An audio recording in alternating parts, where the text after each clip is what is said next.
आज देश के लोकतंत्र से जुड़ी एक ऐसी प्रक्रिया पर सवाल उठ रहे हैं जिसका सीधा असर करोड़ों मतदाताओं पर पड़ सकता है। SIR यानी स्पेशल इंटेंसिव रिवीजन। एक तरफ सरकार और चुनाव आयोग इसे वोटर लिस्ट को शुद्ध करने की प्रक्रिया बता रहे हैं, तो दूसरी तरफ इसी प्रक्रिया को लेकर देश के अलग अलग राज्यों में सियासी घमासान मचा हुआ है। और अब यही बहस देश की सबसे बड़ी अदालत सुप्रीम कोर्ट तक पहुंच चुकी है। क्या किसी नागरिक को दोबारा ये साबित करना चाहिए कि वो नागरिक है? और क्या वोटर लिस्ट में नाम होना अपने आप में एक संवैधानिक अधिकार नहीं है? इन्हीं सवालों के बीच सुप्रीम कोर्ट में SIR प्रक्रिया के खिलाफ दायर याचिकाओं पर लगातार सुनवाई चल रही है। तो कोर्ट में आज क्या कुछ हुआ, चुनाव आयोग ने अपने बचाव में क्या तर्क दिए और न्यायपालिका ने कौन से अहम सवाल उठाए?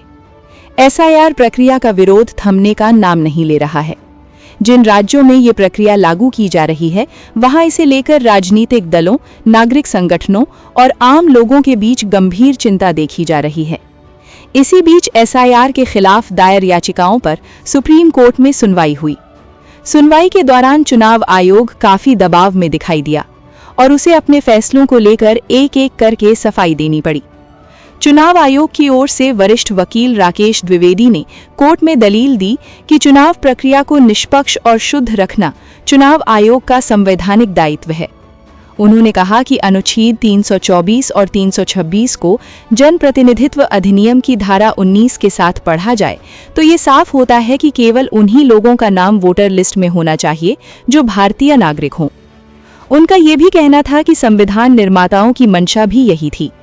चुनाव आयोग ने ये स्पष्ट किया कि SIR के तहत किसी पर मनमाने आरोप नहीं लगाए जा रहे। हर व्यक्ति को कुछ बुनियादी दस्तावेज पेश करने होंगे।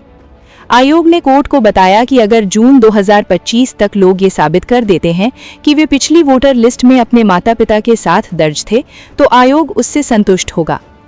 आयोग का कहना है कि ये प्रक्रिया पहले से तय कानूनी ढांचे के भीतर है और इसका उद्देश्य किसी को परेशान करना नहीं, बल्कि अयोग्य नामों को हटाना है। लेकिन याचिकाकर्ताओं की आपत्ति काफी गंभीर है। उनका कहना है कि जिस तरह से नोटिस भेजे जा रहे हैं वो अनुच्छेद 326 का सीधा उल्लंघन है। साथ ही ये लाल बाबू हुसैन केस में सुप्रीम कोर्ट द्वारा तय की गई ऐतिहासिक गाइडलाइंस के भी खिलाफ है।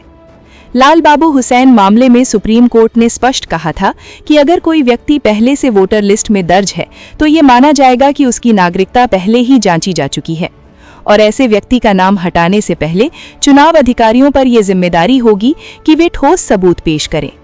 यानी नागरिक को खुद को निर्दोष साबित करने के लिए मजबूर नहीं किया जा सकता। यही आता है सबसे बड़ा सवाल। अगर कोई व्यक्ति सालों से वोट डाल रहा है तो क्या उसे फिर से अपनी पहचान और नागरिकता साबित करनी चाहिए? और क्या लोकतंत्र की बुनियाद शक और नोटिस पर टिकी हो सकती है? सुनवाई के दौरान कोर्ट ने भी महत्वपूर्ण टिप्पणियां की। जस्टिस जयमाल्या बागची ने लोकतंत्र के इतिहास का हवाला देते हुए कहा कि शुरुआती दौर में लोकतंत्र एलीट डेमोक्रेसी था, जहां सिर्फ प्रॉपर्टी रखने वाले लोगों को वोट देने का अधिकार था। लेकिन भारतीय संविधान इस मॉडल की नकल नहीं करता, बल्कि ये लोकतंत्र का विस्तार करता है। उन्होंने साफ कहा कि हर नागरिक का नाम वोटर लिस्ट में होना चाहिए। ये टिप्पणी SIR प्रक्रिया को लेकर बहस को और भी संवेदनशील बना देती है। चुनाव आयोग ने कोर्ट को यह भी बताया कि 1951 का जनप्रतिनिधित्व अधिनियम चुनावों के संचालन से जुड़ा है, जबकि 1950 का अधिनियम चुनावों की तैयारी से संबंधित है। आयोग का तर्क है कि SIR इसी तैयारी प्रक्रिया का हिस्सा है और इसके जरिए केवल उन्हीं लोगों के नाम हटाए जा रहे हैं जो पात्रता की शर्तों को पूरा नहीं करते। हालांकि कोर्ट इस बात को लेकर पूरी तरह संतुष्ट नहीं दिखा और मामले की अगली सुनवाई 21 जनवरी को तय की गई है। अब बड़ा सवाल ये है कि SIR लोकतंत्र को मजबूत करेगा या आम नागरिकों के लिए नई परेशानियां खड़ी करेगा? इसका जवाब आने वाले दिनों में सुप्रीम कोर्ट के फैसले से तय होगा। फिलहाल पूरा देश इस संवैधानिक बहस पर नजर बनाए हुए है। अगर आप चाहते हैं देश और लोकतंत्र से जुड़े ऐसे ही तमाम बड़े मुद्दों की खबर, तो हमारे चैनल को फॉलो जरूर कीजिए।